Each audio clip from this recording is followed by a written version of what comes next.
আজকে পৃথিম পাশা ইউনিয়নের ৯ নাম্বার ওয়ার্ডের শিকরিয়া নামক জায়গায় আজকে আমরা আসলাম। এখানে একদম সীমান্তবর্তী একটা জায়গা। আমাদের ইন্ডিয়ার সাথে যে সীমান্ত রয়েছে সেটার ১৫ গজের ভিতরেই এই বাঁধটা রয়েছে। এই বাঁধের আমরা এসে দেখলাম যে ইন্ডিয়া থেকে প্রবল বেগে পানি আসলে বাংলাদেশে প্রবেশ করছে। তো এখানে হচ্ছে প্রথমে ইয়েটা যেই ফাঁকা জায়গাটা সেটা আসলে কম ছিল। আমরা জানতে পেরেছি যে এটা আসলে বাঁধটা আরো ভেঙে পানি প্রবল বেগে প্রবেশ করছে। তো আমরা আশঙ্কা বোধ করছি যে আপনার পানি যদি এভাবে আসলে আসতে থাকে বা বাড়তে থাকে, তাহলে আমার এই সমগ্র অঞ্চলটা আসলে প্লাবিত হবে এবং বাঁধের বেশি আম পানিটা বেশি আকারে প্রবেশ করার কারণে যে ডিসট্যান্সটা বেড়ে যাওয়ার কারণে আমার একদিকে আ মানুষ আসলে পানিবন্দী হয়ে পড়েছেন। এখানে প্রায় ২০০ পরিবারের মতো হবে। ২০০ পরিবার হবে যারা অলরেডি বন্দী অবস্থায় রয়েছেন।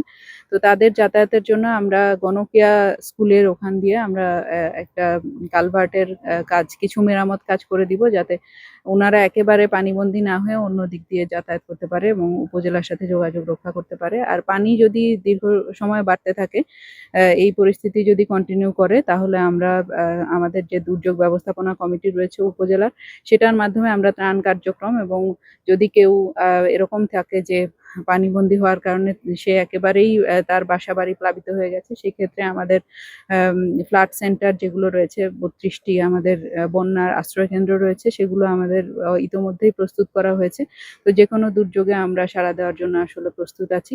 তো জনগণকে আতঙ্কিত না হয়ে আমরা বলব যে আসলে দুর্যোগের সময় আপনারা জানেন যে ৩ টি স্টেপ আছে: পূর্ব প্রস্তুতি এবং দুর্যোগের সময় এবং পরবর্তী ধাপ।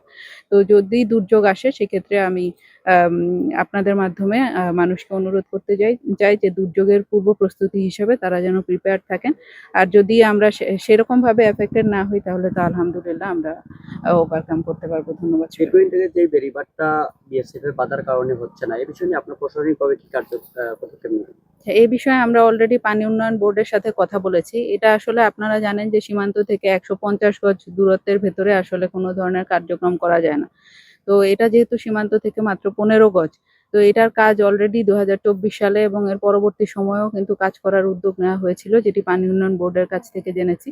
তো উদ্যোগ নেওয়ার পরেও কিন্তু বিএসএফ এর বাধার কারণে এই কাজটা করা সম্ভব হয়নি এবং একইভাবে আপনারা জেনে থাকবেন যে ওই পারে বিএসএফ এর বা ইন্ডিয়ার সীমান্তে যে বাঁধ রয়েছে, তো সেইখানেও হচ্ছে কিছু কাজের ক্ষেত্রে আমাদের বিজিবি থেকে আপত্তির কারণে তাদের কার্যক্রমও কিছুটা হয়নি। তো এই কারণেই আসলে আপনার মনু নদীর যে পানিটা, এটা হচ্ছে ওই পাশ থেকে বাংলাদেশে প্রবেশ করছে। তো এর জন্য পানি উন্নয়ন বোর্ডের সাথে অলরেডি কথা হয়েছে। তারা এবং বিজিবির মাধ্যমে আমরা চেষ্টা করব যে এখানে যদি আবার কার্যক্রম শুরু করা যায়।